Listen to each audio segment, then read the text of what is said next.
नमस्कार, मैं रंजन सिंह और आप देख रहे हैं नॉर्थ ईस्ट आवाज टाइम टू टाइम। मात्र 13 दिन के अंतराल में रसोई गैस सिलेंडर की कीमत में 100 रुपए इजाफा होने से गुस्साए कम्युनिस्ट दल के कार्यकर्ताओं ने सिलचर में आज पेट्रोलियम मंत्री धर्मेंद्र कुमार का पुतला फूंका। आइए देखते हैं सिलचर से हमारे संवाददाता अजीत दास का यह रिपोर्ट।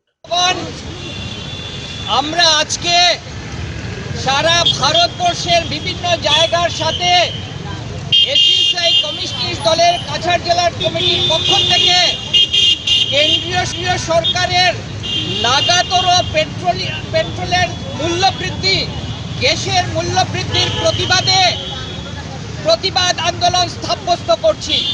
পেট্রোলিয়াম মন্ত্রী ধর্মেন্দ্র প্রধানের কুশপুত্তলিকা দেওয়ার মাধ্যমে আমরা এই জানান দিতে চাই যে সরকার শুধু উন্নয়নের কথা বলছেন, সরকার প্রগতির কথা বলছেন, কিন্তু জিনিসপত্রের দাম প্রতিদিন বাড়ছে। মানুষের অর্থনৈতিক অবস্থা দৈনন্দিন অত্যন্ত নিচে নেমে যাচ্ছে। আপনারা জানেন যে পেট্রোল আর ডিজেলের মূল্য বৃদ্ধির সাথে সব কিছু জড়িত। পরিবহন ব্যবস্থা থেকে আরম্ভ করে পণ্য দ্রব্যাদির যে পরিবহন হয় সব কিছু জড়িত। পেট্রোল ডিজেলের দাম বাড়ার সাথে সাথে সব কিছুর মূল্যবৃদ্ধি ঘটছে এবং সেটা রোধ করা যাচ্ছে না। সরকার শুধু মিথ্যা প্রতিশ্রুতি দিচ্ছেন এবং আমাদেরকে ভাওতাবাজির মধ্যে রেখে বলছেন উন্নয়ন আর উন্নয়ন। বন্ধুগণ, আপনারা দেখবেন যে কৃষি বিল নিয়ে আন্দোলন চলছে, আজকে প্রায় 20 দিন ক্রস করেছে। 3টি কৃষি বিল কৃষকরা অনুধাবন করছেন যে সেটা তাদের পরিপন্থী, সেটা অত্যন্ত খারাপ, কিন্তু সরকার এই কৃষি বিল প্রত্যাহার করতে চাইছেন না। ইতিমধ্যেই প্রায় 20 জনের উপর কৃষক মৃত্যুবরণ করেছেন। কৃষকরা জানছেন যে এই কৃষি বিল যদি প্রয়োগ করা হয় তাহলে মূল্যবৃদ্ধি এমন জায়গাতে যাবে মানুষের অবস্থা আরও বেশি হবে এবং সেই জায়গা থেকে কৃষি বিলকেও আমরা বিরোধিতা করেছি। সারা দেশের কৃষকরা, সারা দেশের গণতান্ত্রিক মানুষ এবং এসিসিআই দলের পক্ষ থেকেও সেই প্রতিবাদ করা হয়েছে, আজকেও করা হচ্ছে। আমরা দেখছি যে নরেন্দ্র মোদী শুধু সব জায়গাতেই বলছেন যে বিজেপি সরকার থাকলেই মানুষের ভালো হবে, বিজেপি সরকার থাকলেই উন্নত হবে, কিন্তু বেকার সমস্যায় ভরে যাচ্ছে। কোনো জায়গাতেই কোনো ইন্ডাস্ট্রি নাই, পেপার মিল বন্ধ হয়ে গেছে। আরেকটি ইলেকশন আসছে এবং সেইভাবে ইলেকশনে জেতার জন্য বিভিন্ন বন্ধবিধি করা হচ্ছে, কিন্তু এই পেপার মিলটা কিন্তু খুলতে পারছে না, চিনির কল খুলতে পারছেন না, জিনিসপত্রের দাম কন্ট্রোল করতে পারছে না। আজকের দিনে আলুর দাম 50 টাকা থাকতে পারতো না যদি আজকে এসেনশিয়াল কমোডিটি আইনটা থাকতো। আমরা জানি অতীতে এইরকমভাবে কোনোদিন জিনিসপত্রের দাম ছিল না। তাই বন্ধুগণ, সতর্কতার সাথে জনগণকে বলতে চাই, সর্বস্তরের জনগণকে বলতে চাই, আন্দোলনে ঝাঁপিয়ে পড়ুন এবং শুধু হিন্দুত্ব দিয়ে যেন আমাদের চলবে না, আমাদের বাঁচতে হবে, খায়া পড়ে বাঁচতে হবে। চাকরি চাই, স্বাস্থ্য সুরক্ষা চাই, এই সবার জন্য আমাদের এই সরকার পরিবর্তনের প্রয়োজন রয়েছে, সেইগুলো আজকে বলতে চাই এবং আমরা চাই যে গণতান্ত্রিক আন্দোলন সর্বত্র সৃষ্টি হোক। যে গণতান্ত্রিক আন্দোলনের চাপে বাধ্য হয়ে সরকার জিনিসপত্রের দাম কমাবেন, কৃষি বিল সরাতে বাধ্য হবেন, আমরা এই কথা বলেই কেন্দ্রীয় সরকারকে জানাই কেন্দ্রীয় সরকারকে জানাই কেন্দ্রীয় সরকারকে জানাই পেট্রোল ডিজেলের মূল্য বৃদ্ধি অবিলম্বে রোধ করতে হবে। कल सिलचर गोलदीघी मॉल स्थित स्पा पार्लर में पुलिस की तलाशी अभियान में पकड़े गए 4 लोगों को आज काछाड़ पुलिस द्वारा अदालत भेजा गया। आइए देखते हैं सिलचर से हमारे संवाददाता अजीत दास एवं रानू दत्त का यह रिपोर्ट।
चुनाव से पहले नियुक्ति की मांग करते हुए आज टेट 2019 उत्तीर्ण समिति की ओर से सिलचर में विरोध प्रदर्शन किया गया।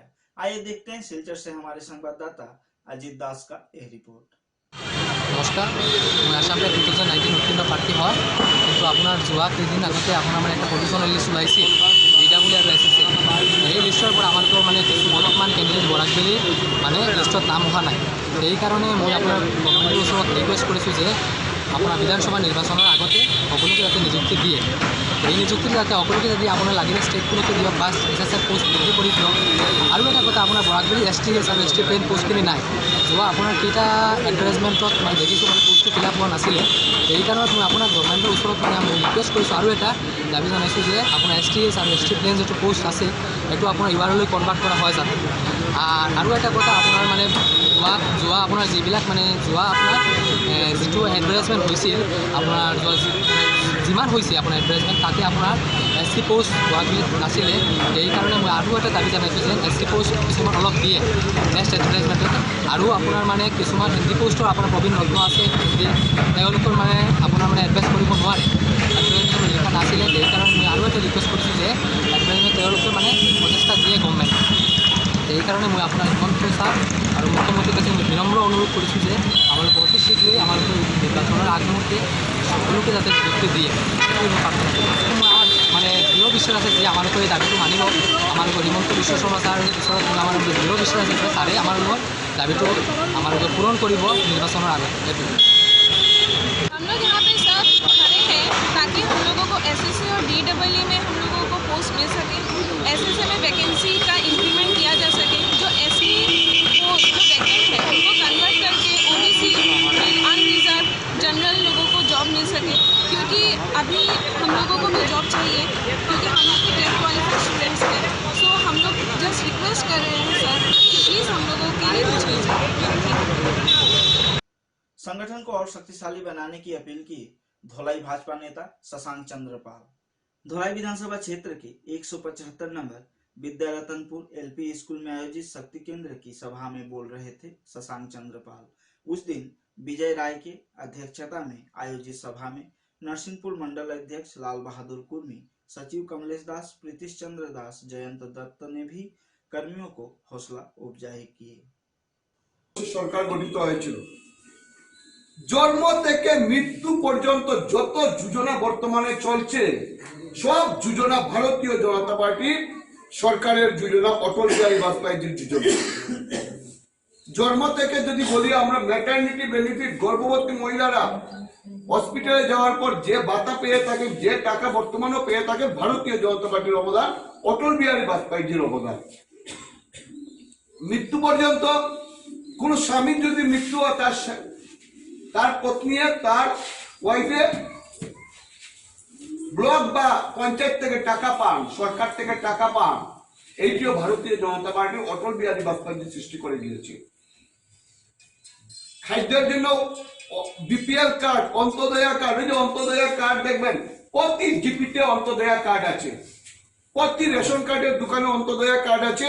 এই অন্তোদয়া কার্ড আমাদের ভারতীয় জনতা পার্টির নেতা দীনদয়াল উপাধ্যায় জি উনার এই শব্দ উনি ব্যবহার করে গিয়েছেন, আমাদেরকে দেখিয়ে গিয়েছেন। অন্তোদয়া সমাজের শেষ প্রান্তের মাধ্যমে এই শব্দ দিয়ে কার্ড হয়েছে। রেশন কার্ডের অন্তোদয়া দেখবেন অনেক জায়গায় অন্তোদয়ার কার্ডের চাল 35 কেজি চাল আমাদের রেশন কার্ডের দোকান থেকে বিনামূল্যে এখন পাওয়া যাচ্ছে।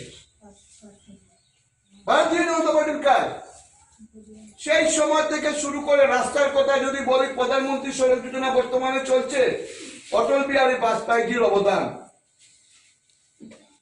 সেই সময় থেকে প্রতিটি জিপিতে 100 জনকে বৃদ্ধ ভাতা দেওয়া হয়েছিল। প্রতিটি ভারতবর্ষ প্রতিটি স্থানে প্রতিটি জিপিতে 100 জনকে একটি জিপি। वक्त हो चला है एक छोटा सा ब्रेक का। ब्रेक के बाद बाकी है और कई अहम खबरें। आंधी हो या तूफान, छोटा घर या मकान, ये दीवारें सब झेलता है, मजबूती से सालों चलता है। बराक वैली की नई पहचान, मजबूती का दूसरा नाम, valley cement. Valley strong, very strong. अगर आने वाले हैं आपके घर में भी मेहमान तो जल्द से ले आए बिरला गोल्ड चाय, जिसके कन कन में है ताजगी वो सुगंध और दाम औरों से है कई गुना कम। जी हाँ, जयश्री टी इंडस्ट्री कछार की प्रोडक्शन बिरला गोल्ड टी, पहले आजमाए फिर करें विश्वास। ब्रेक के बाद पुनः एक बार आपका स्वागत है। होजाई में का के विरोध में जुटे हुए आंदोलनकारियों पर दिए गए विवादास्पद बयान से नाराज आंदोलनकारी आज होजाई में विधायक शीला दत्त का पुतला फूंका। दरअसल 10 दिसंबर यानी शहीद दिवस के दिन से ही होजाई के लंका डबका काकी आंचलिक संस्था ने का विरोध आरंभ कर दिया था। ऐसे में स्थानीय विधायक शीला दत्त राय की तरफ से धमकी भरा बयान से क्षुब्ध होकर आंसू कार्यकर्ताओं ने आज विधायक शीला दत्त के पुतला फूंका। नागरिकत्व সংশোধনী বিধেয়ক 2015 চনৰ পৰা যি নটিফিকেশ্যন আহিছিল সেই নটিফিকেশ্যনৰ দিনৰ পৰা সদৌ অসম ছাত্ৰ সন্থাৰ নেতৃত্বত হোজাই জিলা ছাত্ৰ সন্থাই বিভিন্ন সময়ত প্ৰতিবাদী কাৰ্যসূচী ৰূপায়ণ কৰি আহিছো। শিলাদিত্যদেৱে হয়তো চাগে চকু কাণ নাক খুলি ভালকে চাগে দেখা নাই। সদৌ অসম ছাত্ৰ সন্থাৰ নেতৃত্বত সদৌ হোজাই জিলা ছাত্ৰ সন্থাই হোজাই জিলাৰ বিভিন্ন প্ৰান্তত প্ৰতিবাদী কাৰ্যসূচী ৰূপায়ণ কৰি আহিছো। আচলতে তেওঁ সদৌ অসম ছাত্ৰ সন্থাৰ এই ভূমিকাক ভয় কৰিছে। ভয় কৰাৰ কাৰণে হয়তো চাগে তেওঁ পলাপ বকিবলৈ আৰম্ভ কৰিছে। গতিকে অনাগত দিনত নাগৰিকত্ব সংশোধনী বিধেয়ক আইনত পৰিণত হ'ল আৰু এই আইন বাতিল নোহোৱা পৰ্যন্ত সদৌ অসম ছাত্ৰ সন্থাৰ লগতে হোজাই জিলা ছাত্ৰ সন্থাই প্ৰতিবাদী কাৰ্যসূচী ঘোষণা কৰি যাব আৰু আইনখন বাতিল নোহোৱা পৰ্যন্ত শেষ বিন্দু তেজ থকালৈকে আমি প্ৰতিবাদ সাব্যস্ত কৰি যাম। এটা কথা সকীয়াই দিব বিচাৰিছো যে সদৌ অসম ছাত্ৰ সন্থা হোজাই জিলা ছাত্ৰ সন্থাই নাগৰিকত্ব সংশোধনী আইন আমি মনা নাই, কোনোদিন নামানো। তেখেতৰ নিচিনা এজন হোজাই স্থানীয় বাসিন্দা নহয়, তেওঁ বেলেগৰ পৰা আহি ইয়াত প্ৰতিনিধিত্ব কৰি MLAহে হৈছে, তেওঁ ইয়াৰ গৃহস্থ নহয়। গতিকে তেওঁক সকীয়াই দিছোঁ যে হোজাই জিলা ৰাইজৰ সিদ্ধান্ত তেওঁৰ সিদ্ধান্ত নহয়। সদৌ হোজাই জিলা ছাত্ৰ সন্থাই আমি এটা কথা স্পষ্ট কৰি দিছোঁ যে আমি কা নামানো।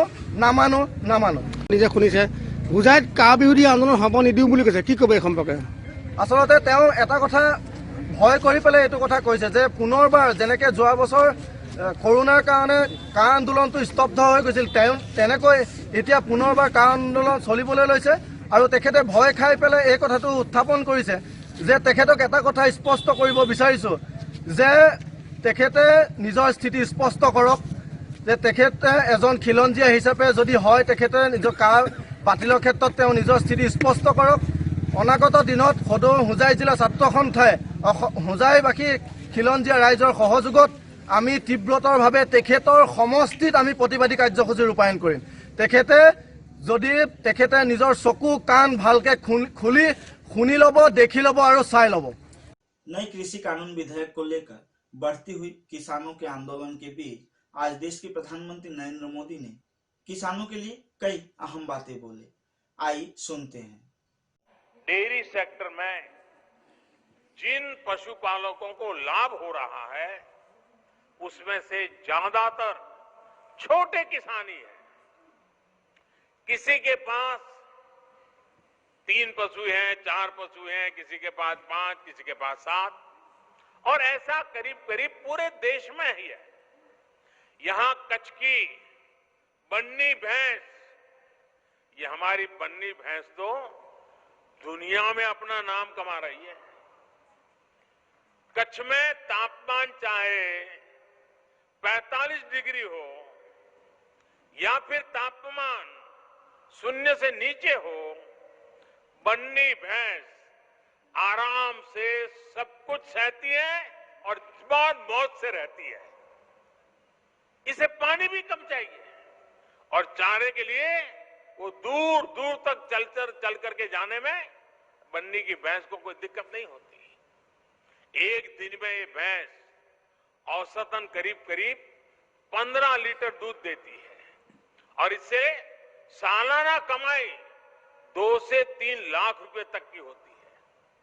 मुझे बताया गया है कि अभी हाल में ही एक बन्नी भैंस 5 लाख रुपए से भी ज्यादा में बिकी है।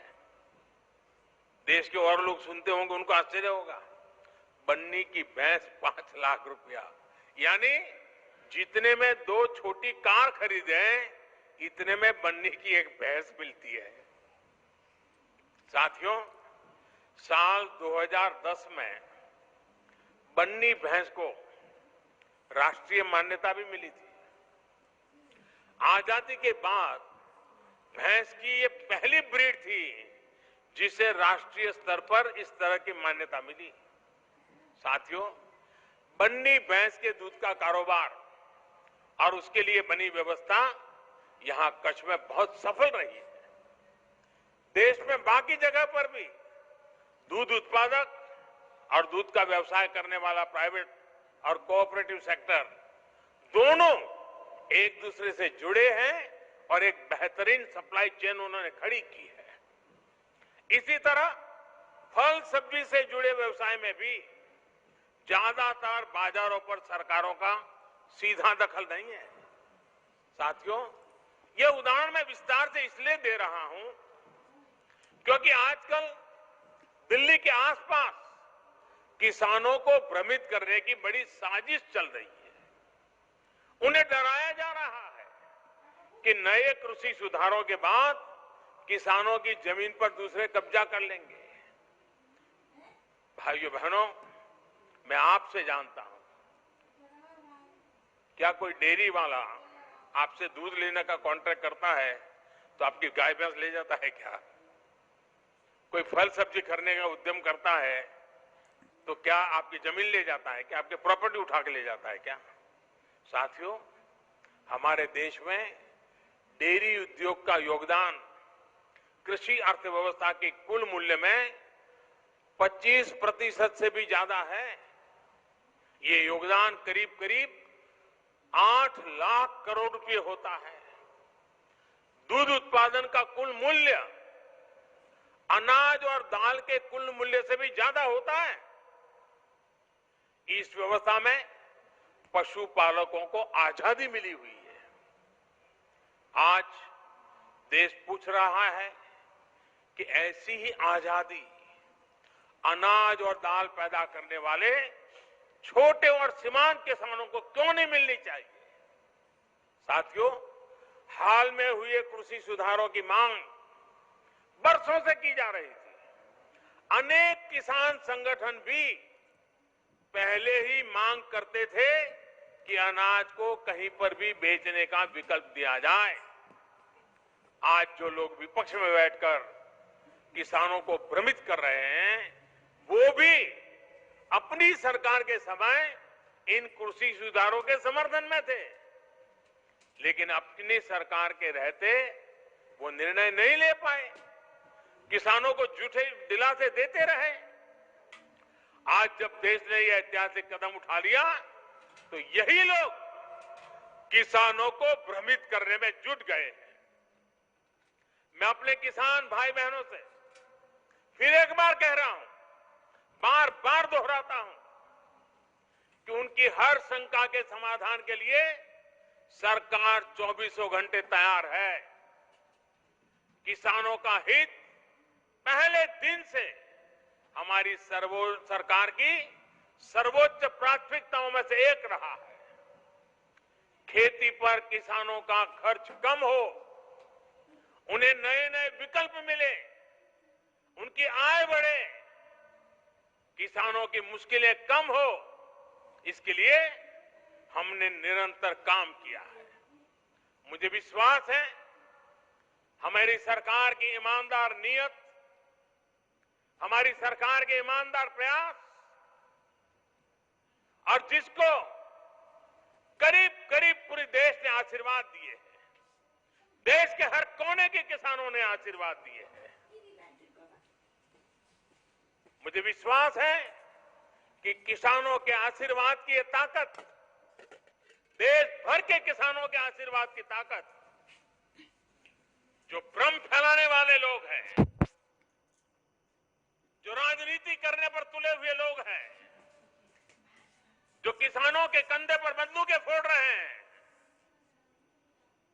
देश के सारे जागरूक किसान उनको भी। नॉर्थ ईस्ट आवाज टाइम टू टाइम में आज के लिए फिलहाल इतना ही। कल फिर कुछ नई खबरों के साथ आप लोगों के समक्ष उपस्थित रहूंगा। तब तक के लिए धन्यवाद। शुभ रात्रि।